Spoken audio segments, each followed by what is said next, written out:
Tonight on News Center 3, storms may be headed our way before morning. A fog shuts down the Savannah harbor and keeps the Coast Guard busy.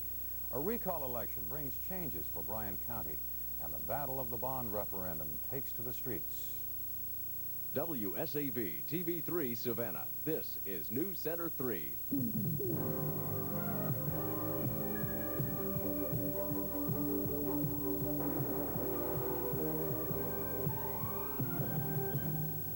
Good evening to you. I'm Chris Petty. For the first time in 2 days, ships are starting to slip through the fog that has shut down Savannah's ports. Tonight, that gray veil that has sat offshore lifted to allow the movement of ships that have been stacking up like airliners over a busy airport.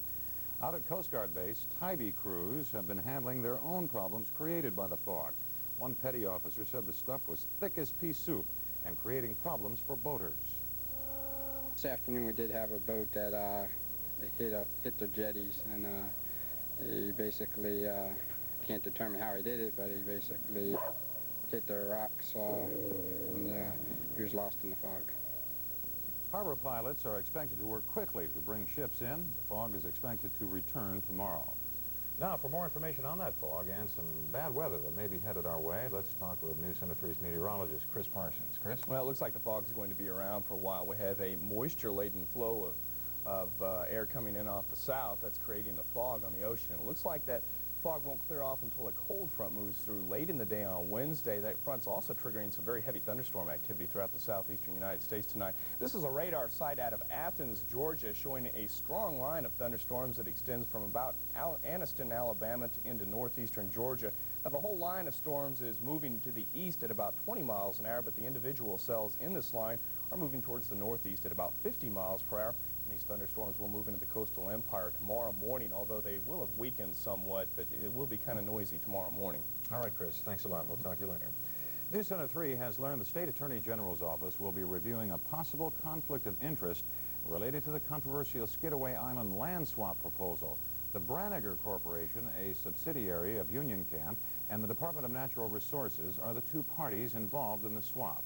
At issue, the relationship between Braniger and Vice Chairman of the department, Will Herron. Herron supports the proposed swap, but in a published report today said his Savannah Concrete Company has done work for Braniger in the past. He went on to say he may seek future contracts with the development firm, even if the swap goes through. One county commissioner is questioning Herron's business practices.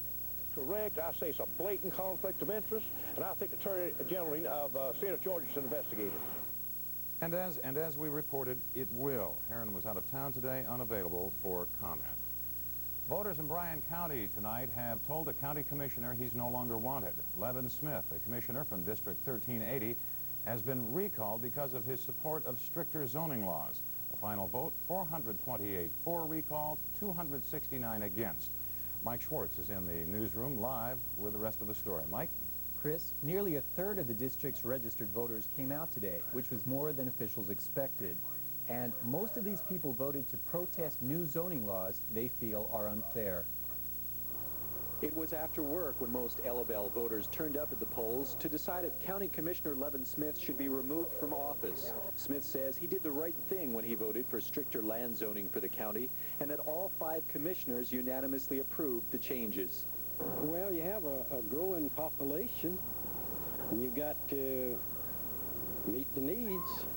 Property owners in LaBelle say the new regulations for stricter water, paving, and right-of-way standards may work for Richmond Hill, but are unfair in this rural end of the county where there are lots of woods and country roads. The Property Owners Association wanted to recall 3 county commissioners, but only Levin Smith's name received enough qualified signatures to come to a recall election. Some voters say they turned out because they feel the new zoning ordinances will place a heavy burden on them, and the county commission didn't listen. It's not unfair because the people didn't have their input on them passing on this. They wouldn't even listen to the people that were there, and they passed it anyway. Tonight's vote won't end the issue. In 6 months, the Bryan County property owners will begin another petition drive to recall other commissioners. Now the district must select a new commissioner to take Smith's place. Probate Judge Herman Butler says that election will take place during the presidential primary on Super Tuesday, March 8th. Chris? All right, Michael, thanks so much. Mike Schwartz reporting from our newsroom. A bill that would outlaw marital rape raised an impassioned debate on the floor of the South Carolina Senate. The bill would make rape within marriage a second-degree criminal sexual conduct charge. Opponents to the bill say those accused of spouse rape can already be charged with assault. They further claim the measure would tie up the already overburdened courts and would be almost impossible to enforce. As it stands, the bill provides a penalty for someone filing a false complaint. Concerns about inaccurate pap smear results have led 7 medical groups to recommend that women get pap smears annually. The groups want women to begin getting pap smears at age 18.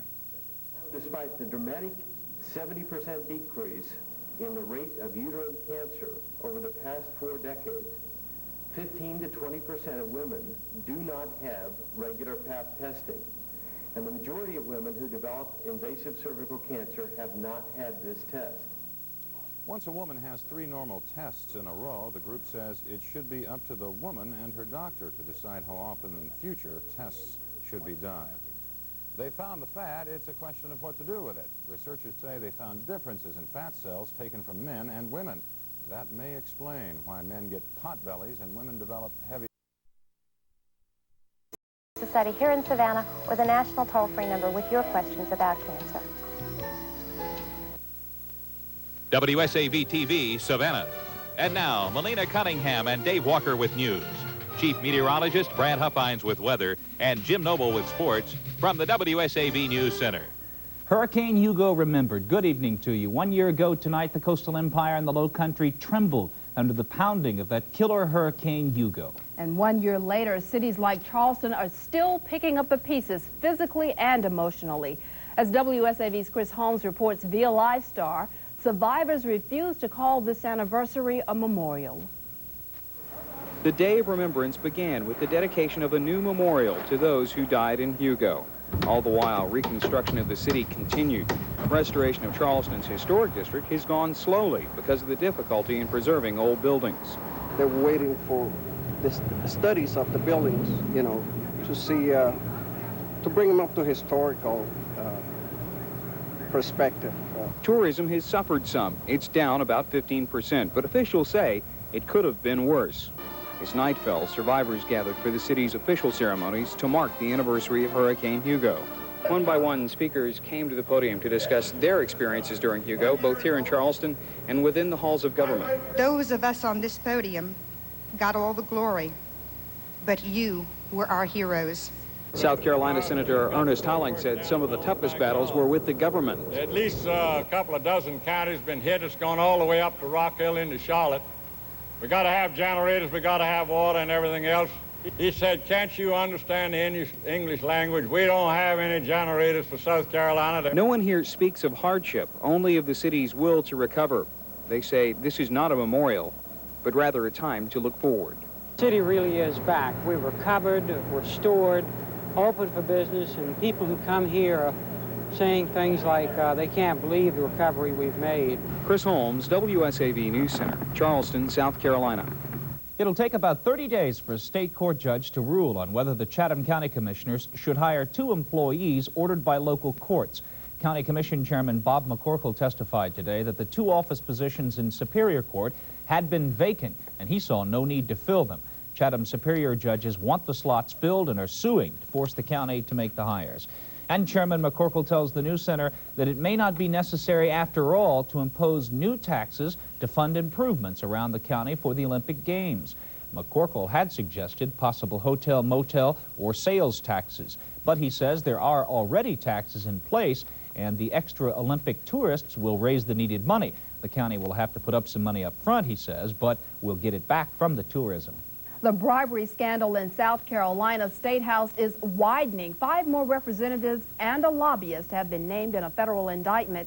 4 state legislators were charged with accepting bribes, and 1 other representative and lobbyist are named on drug charges.